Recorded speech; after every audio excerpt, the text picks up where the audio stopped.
Welcome to the Cybersecurity Summit podcast at Summit Conversation. That's what I'm hoping to be able to accomplish today. So I want to give you guys a little bit of background on me, talk about kind of where I came from, and if you want to know more, or if you want to get deep into any of this stuff, or there's a bunch of TED Talks, there's Disrupt Talks. I've got stuff out there you can go and see more. But let me give you guys some pictures here. So I guarantee no death by PowerPoint today at all, I promise. So we'll just give me 1 second to be able to share and move my camera around so I can see you guys too. Awesome. Can you see that? Yes. Awesome. All right. So I'm going to just walk through a little bit of kind of where I come from and what brought me into cybersecurity. So first of all, I've been a hacker of some sort or another since I was a wee lad, and this comes from a whole conversation around my family. And I started my very first company when I was 16 years old. I sold that company when I was 19. I sold it to Charter Communications, and Charter doesn't really exist anymore, but at the time they were one of the biggest telecom companies in the world. And I went from Charter Communications into the normal private sector, where I worked in the nuclear power industry and then IBM and all these different things.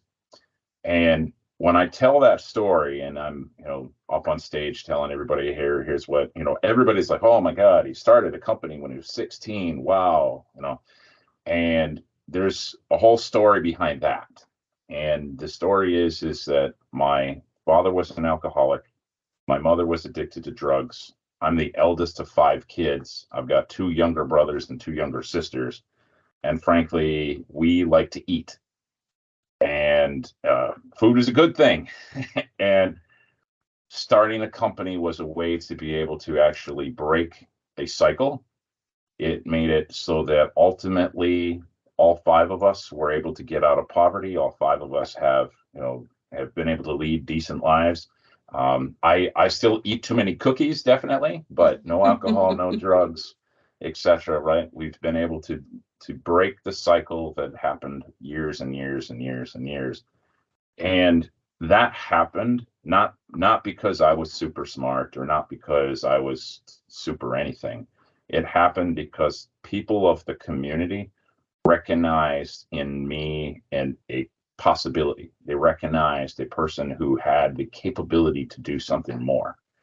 And that's what I spend my time doing nowadays, is that I've gone from role to role because I want to try to find ways to be able to help people and move through a mission. And in that mission, I have found cybersecurity to be an incredibly impactful place. And I want to give you guys just a little bit here. So anybody who's in the Minnesota area recognize this logo? Right? The worst logo ever, the Awesome Blossoms. It is this giant radioactive mutant ninja flower thing. It was even recognized by ESPN as the second worst football logo in America. And it happens to be the school that my kids play at.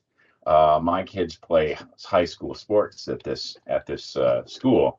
Well, my son here, as you can tell, he's kind of a smart aleck. He's very much like me. My son Alex, he was a wide receiver, and in the 2019 teams, they were pretty good. In fact, they were really good. They absolutely mangled everybody that they got to go up against, and over 5 years, this team only lost 3 games. And my son, by the time he was a freshman, had already played 4 games in US Bank Stadium, which, if you're familiar, this is where the Vikings play. It's a huge stadium, holds 100,000 people. So they get to be state champions, and they're super good at football. And the question ends up being that I look at, and they're saying for football, and for those of you in the international realm, American football, right? But they're really good at this, and they're really good at this sports. But ultimately, out of 5 teams that only lost 3 games across 5 years and multiple state championships, not a single one of them's going to the NFL. None of them. Right. At the end of the day, they were really good at what they were doing, but do they get to use it in their life? Do they get to use it in their career? No, right? They never do. And so I look at this and I look at cybersecurity, and cybersecurity is incredibly different. Let me give you a little story about myself. So when I was in 8th grade, I was about the same height. I was about 5'10", and I was in the computer labs doing a bunch of work, and I had learned a lot of things about technology from one of the teachers who had been teaching me, 5th grade teacher, who had given me a lot of materials, had given me a book, had given me a computer. This is why those people saw opportunity in me later, is that knowledge set. But I was in a classroom, and I was saw this girl who I was like, oh, cute girl, let's impress the girl. The great way to impress the girl would be to hack her password. That'll impress her, right? So why I thought this, I have no idea. I was a stupid kid, who knows, right? But I'm like, hey, I'm going to impress this girl. So I sit down, and at the time it was a Novell Network, Novell Netware 3.1, which probably predates everybody here. Nobody was born yet when that software was around, but it was what ran the network in the room. And sure enough, I hacked the password, and I did it pretty easily. And one of the kids ratted on me, went to the teacher, told the teacher, and Mrs. Erickson, her name was, and she was about nose high on me. This very, very small little gal, right? She was barely this wide and this tall, and she comes around, and she's, blonde, blue-eyed, just a fiery mad. Her face is red. She comes up at me, and her finger is up, right? And she's shaking her finger at me, and she comes right up to me, about right up here, and she's looking, and she goes, how would you fix it? So she had this opportunity to scold me, beat me up, kick me out of school. I mean, it could have expelled me for hacking the network, but she goes, how would you fix it? And I said, I have no idea. And she goes, learn, figure it out. So I sit down, and I'm like, and I dink around with it for a couple hours, and I figure out that I could actually hash the batch files that I was cracking and make it so somebody else couldn't do a batch break into the system. And from that, I started learning not only how to go into a system, but how to actually fix the system. And later, about 3 years later, I have a school presentation, and that school presentation was a speech class. And this is 10th grade. I go into speech class, I roll a computer down into the speech room. This is when there really weren't a lot of laptops available to us in schools. It was a PC sitting on a cart. And I roll this cart down into the front of the classroom, and I turn to the classroom and I go, okay, this is speech class. Who thinks they have a bad grade in speech class? And one of my friends goes, oh, I got a D in this class. It sucks, right? And I'm like, all right, so I've got 3 minutes on the clock. That's what the clock is for the speech. And I turn around and I go, all right, and this is what I'm doing. And I just verbally talk through it as I'm doing it. And just shy of 2 minutes later, I've cracked into the school's network. I've opened up the book system that actually has the grades in it. And I went to his grade, and I changed his grade from a D to a B+. And I turn around to the classroom, and the class is like, wow. And the teacher's like, is just totally shocked, right? This ends up being the first time that I figure out that the skill has all kinds of utility to it. And I end up being in the local newspaper, and they talk about the kid who hacked the school's network. And then I get a call from one of these companies that is in the neighborhood, and they said, hey, tell us about your skills. And this actually snowballs.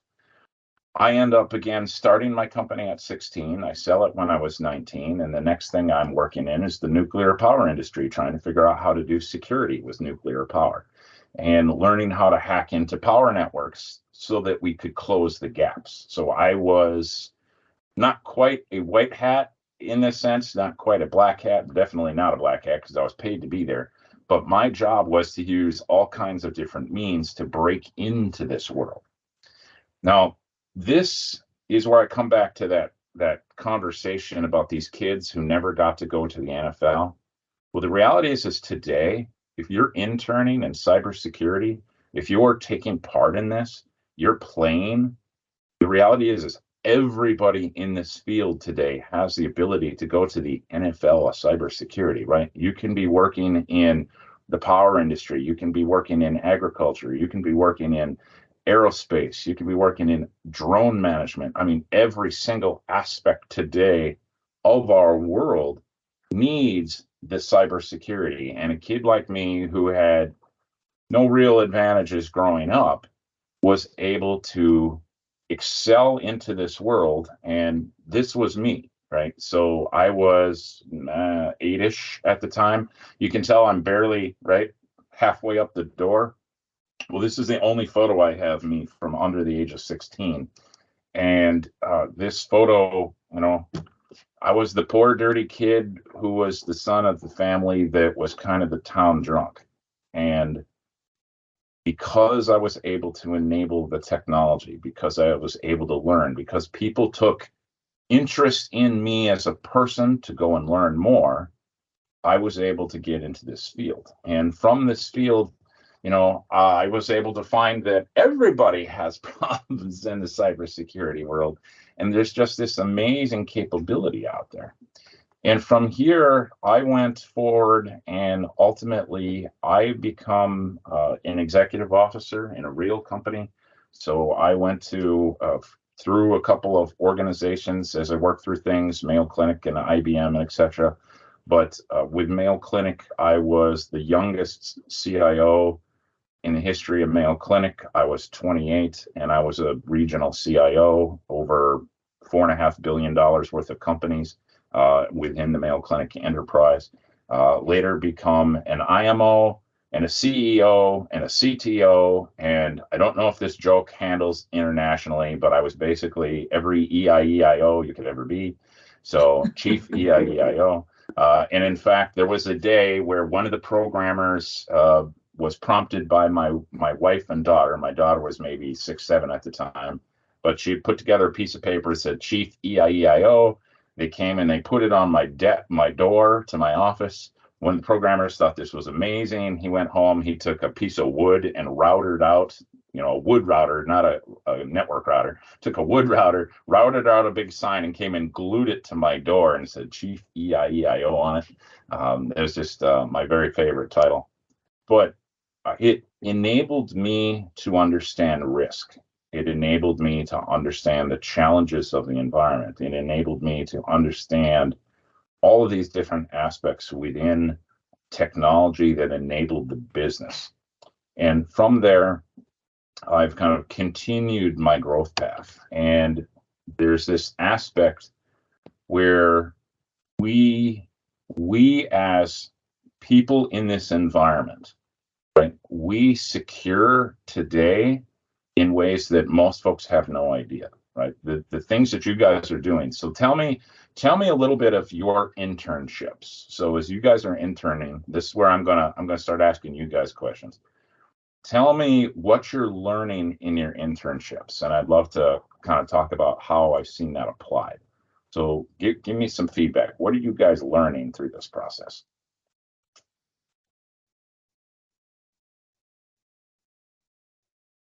I, for one, have been learning how to wear multiple hats at once as well. Trying to go for that miniature Captain EIEIO. There you go. We can get you an honorary EIEIO sticker. It's all good. Oh, yeah. Yeah. Awesome. Sherwin, I see you unmuted, but what are you learning through this internship? Well, I've learned quite a bit, and currently it's helped transition me over into my new role, my full-time job. So yeah, and it's been pretty great. I've learned quite a bit on how to reach out to the community and network with a lot of professionals in the field.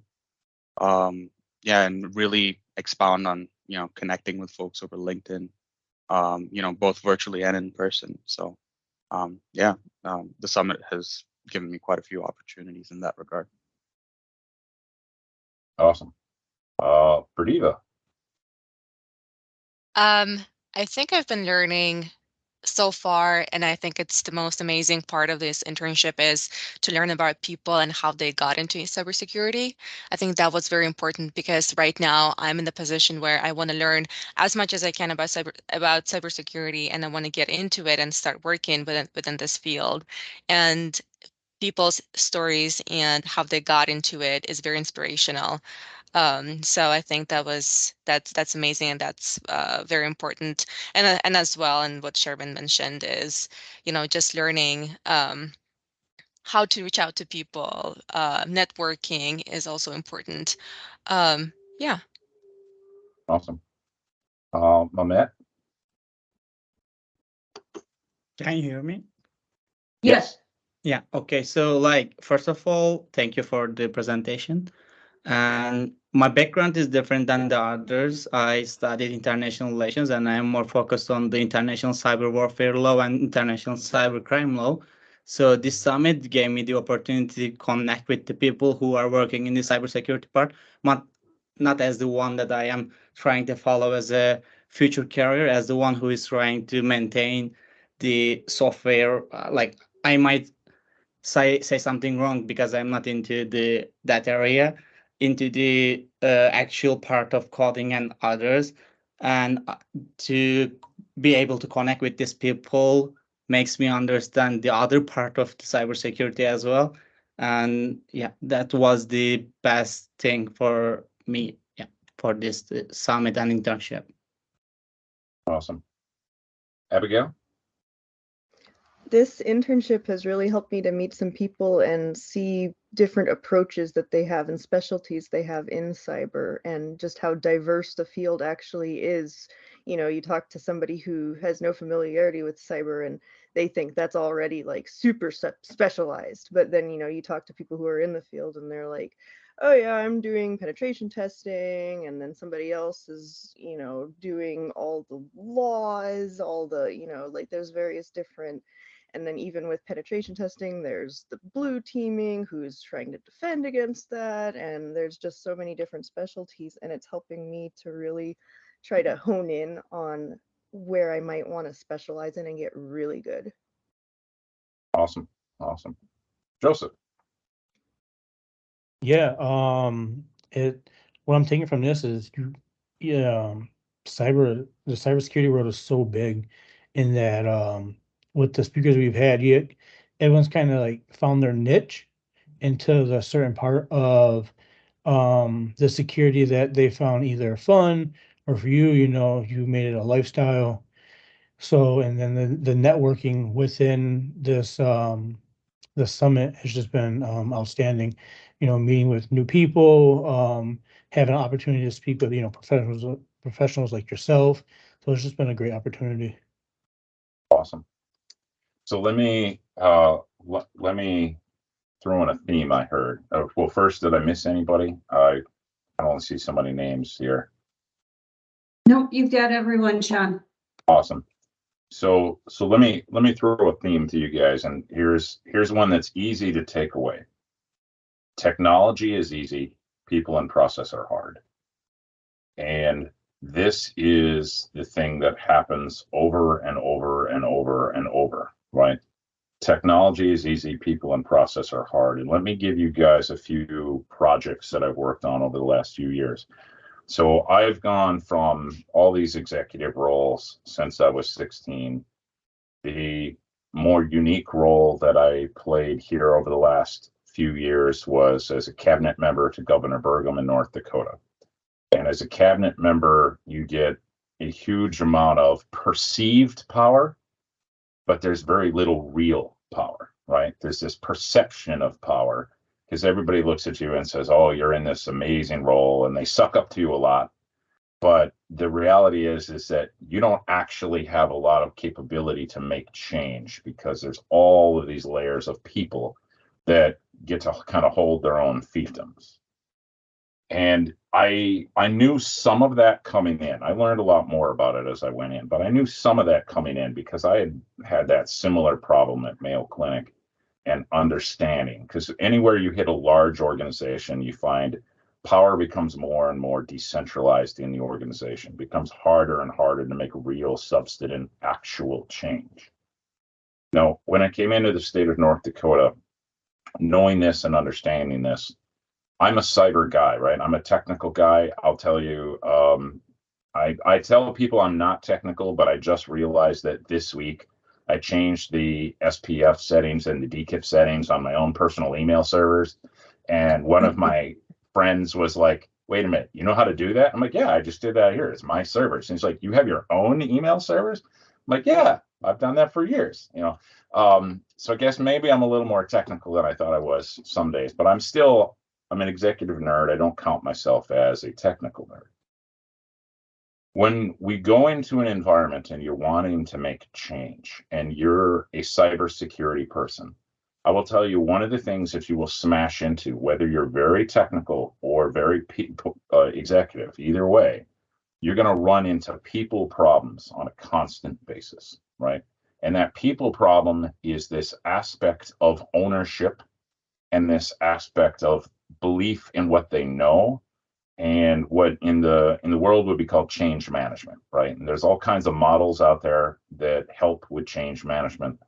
But I would very much suggest if you're getting deep into cyber, go learn some change management. Because at some point, you as in this job will either say, hey, we're on this tool, and we want to move to that tool, right? And you're going to have a whole collection of people who think this tool is the greatest tool it's ever been.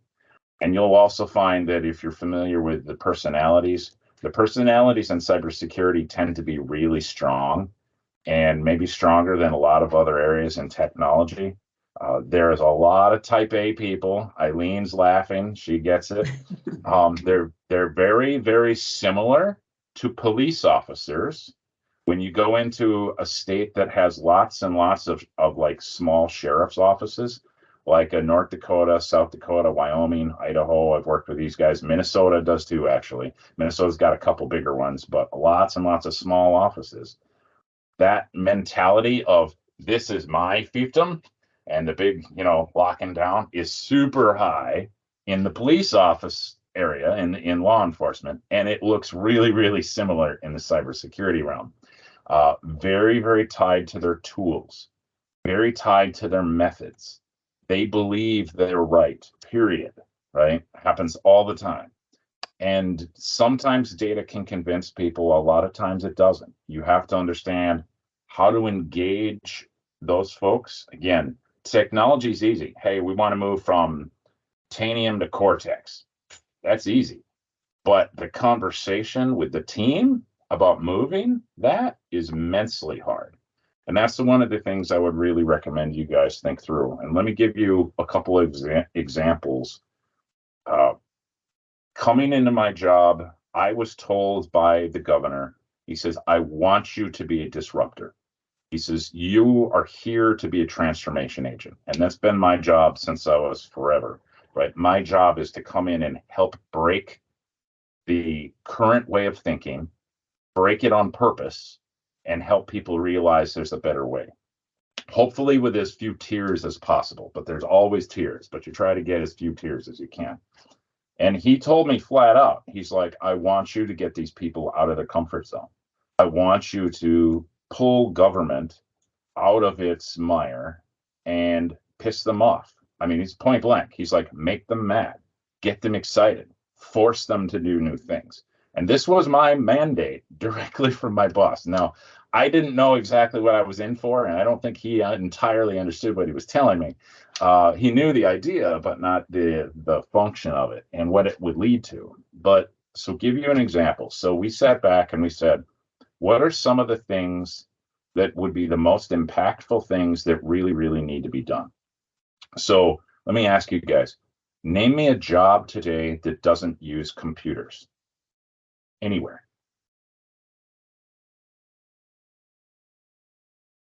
Anybody? No? Don't feel bad if you can't think of one, because I stood in the McCormick Center in Gardener, maybe. Sorry? A gardener, maybe. Gardener. Okay, professional gardener. All right, professional gardener. How many professional gardeners do you know that bring this along to identify weeds? Fair enough. How many of them are using a Google schedule, right? They're granted their work is with their hands, but I almost guarantee you, if they're a professional gardener, they're doing invoices, they're doing scheduling, they're writing their taxes on a computer, right? So it's a great example.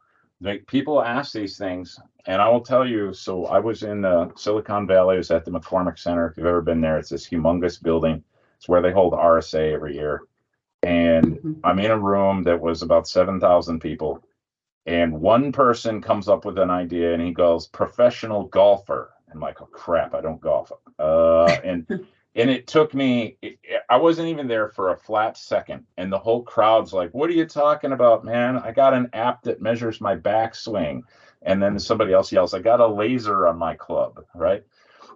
The only jobs that people have been able to give me that really truly don't use computers today involve the Amish. And I love the Amish. I live next to the Amish here, but not big computer users. But their percentage of the workforce is extraordinarily small, right? Everybody's using this technology. So we sat back and we asked this question, and we said, so why is it that everything in our modern world uses computer technology and has a cybersecurity risk, and yet we are not teaching that in schools? Everybody looked around and said, oh, teachers are busy. Well, of course they're busy. They got a lot of stuff to do. My wife's a teacher. All her cousins are teachers. I live with teachers everywhere around me. I get it. They're super busy. So what? Does that mean we can't teach this? Well, I sat back and here came the people problem. So I went to the governor. I said, Doug, I would like to be able to have comprehensive computer science and cyber science education, kindergarten through PhD. And he looks at me and he goes, excellent, do it. And I said, all right, so here's the people problem. I've been told this is not possible. I was told by my own team, it is not possible to even get the right people in the room because they don't like each other. You cannot get higher ed in the room with K-12. You can't get middle school teachers in the room. The superintendents won't show up, right? Et cetera, et cetera. So again, people problem.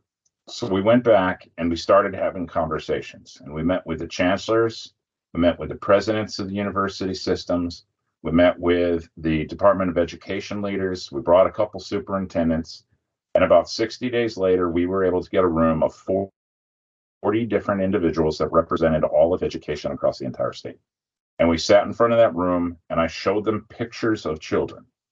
I showed them pictures of kids. Most of them were like second grade-ish age, right? So they're about hip high, right? They're small kids who are coming up and they're holding robots. They're holding phones. They're holding tablets. And I went through stories about these kids and the cybersecurity risks that they've gone through and the jobs that will exist when they get out of high school 15 years from now. Now, I'll bet you most of those jobs that I projected probably don't exist anymore. It's a whole new set of jobs that we've never heard of, but he got the point across. And at the end of the first meeting, we looked at everybody in the room and said, is there any reason that our children are not learning this? This has nothing to do with the tech, right? I'm not talking about Tanium versus Cisco versus Pilot versus, right? We're not talking about the technology at all. We're not talking about risk levels and risk layers, and we're not talking about governance, risk, and compliance items. We're not talking about any of that stuff. We're talking about the heart, right? We're talking about the people impact of the technology. So long story short, here's what happened. Over the 5 years of working through that project, the 6 years that I had with under Governor Burgum, we were able to have the very first state that has computer science and cyber science, kindergarten through PhD, every single classroom, every single school, plus the university system. With K-12, it is a graduation standard. You cannot graduate school without having computer science and cyber science now. At the university level, it's in every single program. If you're going into nursing, it's there. If you're going in the PhD program for philosophy, it's there. Every single program, it's integrated. On top of that, we were able to create an operational defense organization, meaning that we actively defend all of the state of North Dakota government entities, the entire executive branch, legislative branch, judicial branch, higher ed, K-12, cities and counties. So that's all seven branches of government. We're all taught there's only 3 in America, but there's 7 in reality. So all 7 branches of government. On top of that, we were able to give free computer science and cyber science education to every single person in the state. If you're a resident of the state, you can have free education. On top of that, we were able to create computer science, cyber science tournaments at the high school level, and we just finished our third state tournament for a high school state championship in the sport of cyber. So they're doing all of these things. All of this comes back, and this is about change management. This is about people, right?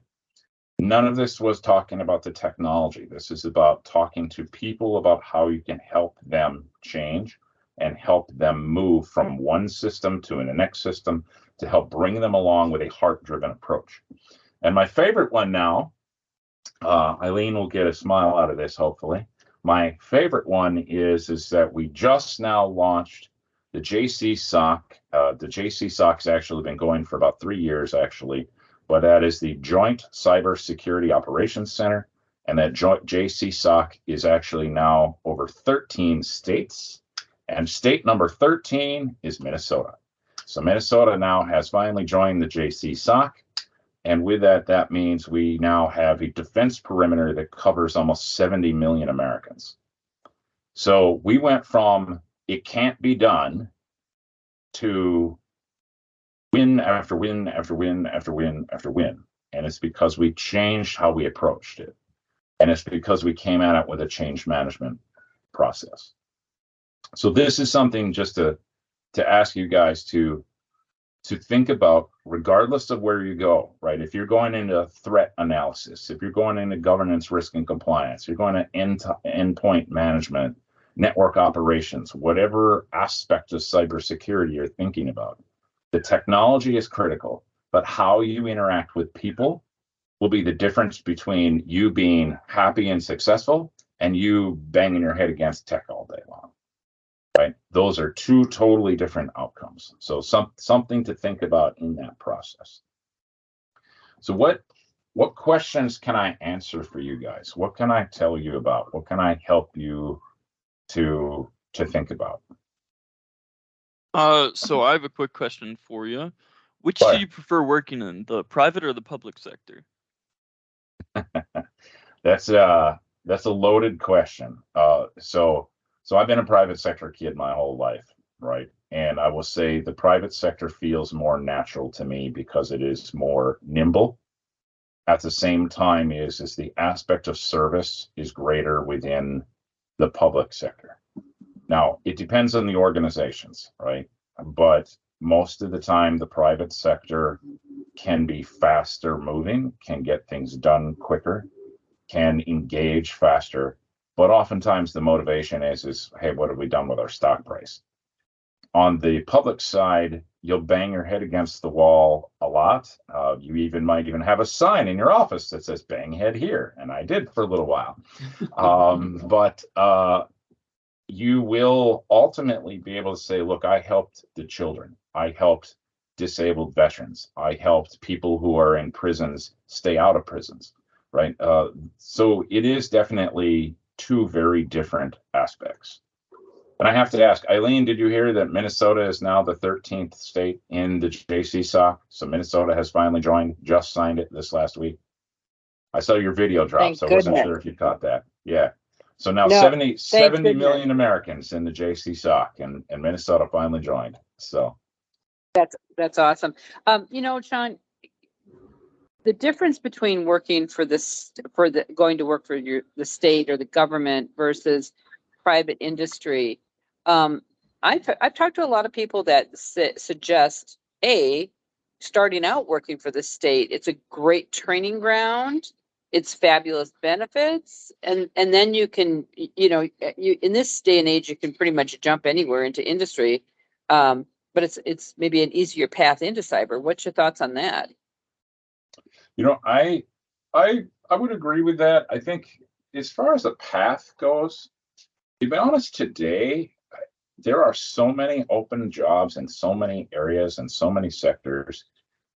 I don't know that there's a vast difference. Now, I do suggest people, this is something that other people will kick me about, but I suggest not staying in the same company forever. I think, honestly, I look at people's careers, and if you go back to kind of the 1980s, 1990s model, people would look at this and say they're looking for someone who stayed in the same job for 30 years. I find that to be a sign of someone who is not necessarily challenging themselves. And it's not always true. You ask them questions to make sure. But I look for people who are moving organizations on a semi-frequent basis, 5 years-ish, right? And I look for that because what I have found is that people who stay in the same place, they may be really, really smart about what they know, but their exposure level is not always good, right? So they have a really good heart. They're really good people. They could be a really good worker, but they don't necessarily have really good experience. So state government is a great place to go. It's a great place to learn. You learn something totally new. The interesting thing is if you go to public sector, as an example, so if you work for Minnesota and you say, hey, I know how state government works, I go, no, you don't. If you work for one state, you work for one state. Because the reality is all 50 states are completely different.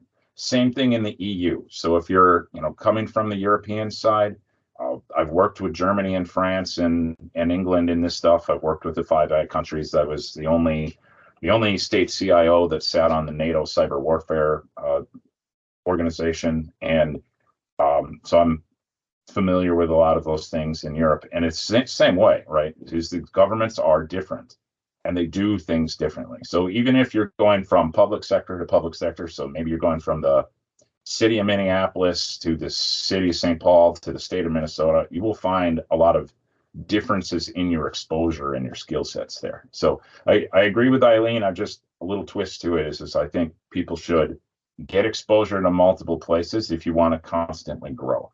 And it's just, it will help you to see things from different ways. And from a solutioning aspect, the most amazing people to come in and come up with solutions are the ones with a diversity of background, right? And we think of diversity in a lot of ways today, but diversity of experience is the true nature of what we're looking for, right? If that's where we find the real value. I have a question for you. Please. What company did you start at the age of 16 and why did you sell it? Yeah, so the company had the worst name, might even be worse than the Awesome Blossoms. I don't know, but it was called Toadstool Computers. So I grew up in Lanesboro, Minnesota. And if anybody's in this region has been to Lanesboro, it's this beautiful little town in the valley. It has the bike trails everywhere. Well, at the time, the bike trails actually weren't all done yet. And the big industry down there was a mushroom farm. And it was a DNR, Department of Natural Resources, shiitake farm. And I worked on the shiitake farm a couple of times. And I was like, oh, this is kind of cool. So it became Toadstool Computers. Well, what I ended up doing was a little bit of computer repair to start with. Then I moved into website design. Then I moved into cable modem management. And at the time, everybody was moving from the old modems where you plug in a telephone line and you're, beep, beep, beep, and makes the whir noise. And if you're that age, you instantly hear that and start shivering. But that was the old, X2 modems. And they were moving into broadband cable modems. And the cable companies around the southern side of the state, it was Wabasha Broadband, Wabasha Broadband, and it was Bresnan Computers, or Bresnan cable companies were the two big ones down here. And they didn't have enough people to do cable modem installs. So here I am, this 16-year-old kid, hiring people who are anywhere from 10, 15, 20 years older than me for the most part to do cable modem installs. And they were driving all over the side of the state doing these installs. And when Charter Communications came along, they bought Hiawatha, they bought Wabasha, they bought Bresnan, they brought all these guys all around, and they just kind of sucked up everybody. And they came to me and said, hey, so we want to insource this. So can we buy this whole thing off you? And they put this check in front of me that had a whole bunch of zeros, and I was like, ooh. And if I'd been smarter, I would have said no, but I wasn't smart enough yet. I took the money and I did some things and kept on going. So, If you could, would you start a new company right now or no?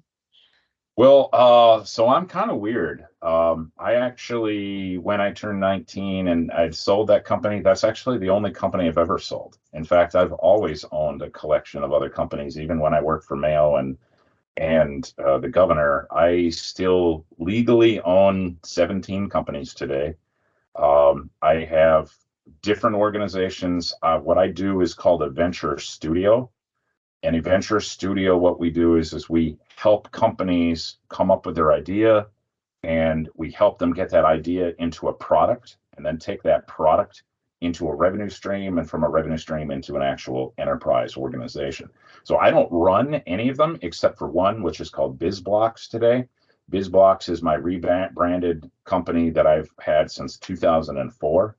And I go work with entrepreneurs, and I help entrepreneurs bring all kinds of things to the world. Because the interesting thing today, and this is something for everybody to realize too, if you go work for the agriculture industry, that's a tech company. You go work for healthcare, they're a tech company. You go work in banking, they're a tech company. And literally every single industry today is a technology organization. And so I sit on 8 boards right now. One of them that I sit on is a $480 million company. Another one is a $1 million company, right? And everything in between. But they're all tech companies. And so yes, I'm still very much in the entrepreneurial world. I love doing it. I love helping people. My thing is I tend to keep a low profile when it comes to their organization. They do their thing and help them get their company going, but I just help them get moving. So, Thank you. yes, thank I you. have two Love the question. questions. Yes, please. Okay, as I told you that my background is from the international cyber warfare law, I'm going to ask 2 questions from that area. Even UN is trying to create a new treaty, and there is some regulations such as Budapest Convention. They don't seem enough to maintain the peace in cyberspace. In your opinion, besides the regulations, what states need to do to ensure cyber peace in the international conjuncture? And on the other side, my second question, also state-wise, should they assume an anarchic order in the cyberspace and secure their own interests with hackers in between, as you did while working for the nuclear security? Yeah, that's a great question. So the biggest problem today is the cyber front, the cyber warfare front, is a space that does not have definition around it that is uniformly understood, right? So, and what do I mean by that? So if Canada were to drop a bomb on the United States today, that is an absolute understood act of war, right? If a country were to blow something up, if there's a physical world attack, the act of war component is well defined in international law and is well understood. The problem with cyber warfare right now is, frankly, we are in a cyber war today, right now, and we are fighting it all over the bloody planet right now, from country to country, and the rules aren't there. There is not a defined recognition today. So if a cyber attack were to happen against France and were to rip the power grid out, right? And this happened against Iran back in 2008, and this happened in Pakistan in 2011, and this happened in Ukraine in 2014, right? Where an attacker that was a nation state actor, and one of those nation state actors was the United States against another country, right? Is that an act of war? Well, unfortunately today, there's not a recognition of that. That's actually one of the biggest problems. Is there have been attacks against the power grid, against agriculture, right? So when the Russians invaded Ukraine, one of the first targets was the tractors, They went after the John Deere and New Holland tractor systems to be able to knock out the GPS planting model to make sure that they couldn't plant seed, and thus they would have a massive food problem at the end of the year. Those kind of things are happening right now. Now, in that case, it was accompanied by an actual physical attack, and nobody said, "Oh, gee, is this an act of war?" because it came with a physical attack. In the virtual world right now, it rarely does. There's a water treatment center in Florida that was attacked, and a nation-state actor changed the hydrogen peroxide levels to make it so that the water would have been toxic. And the only reason this was discovered was because there was a field engineer who happened to be at the site, and he saw all the sensors going off and walking around trying to figure this out. Had he not been there, there's a high possibility that all of a sudden they would have been poisoning people in the next 48 hours. This kind of stuff is actually happening around the world on a much more frequent basis than we like to talk about it. And the media does not talk about it simply because nobody wants to ask the question of what the hell a real act of war is in that space. That's where we have to get some definition. Does that answer your question? Yes and no. Like, for the first part, you answered my question, but for the second part, do you believe that in that anarchic order in the cyberspace, because there is no regulation or anything? Actually, there are some regulations such as UN Resolution 73-266. They accept the international warfare law, also accepted in this cyber warfare, but there is no such relations. There is the Tallinn manual on the cyber warfare. They accept that everything is accepted as the methods in warfare, in the classic warfare methods, but it doesn't apply to the cyber warfare now. I understand that, and I accept your point. But in the second part of my question, like, do you believe that states should rise this problem with living in an anarchic order and try to secure their own interests with hackers in between, or should they start to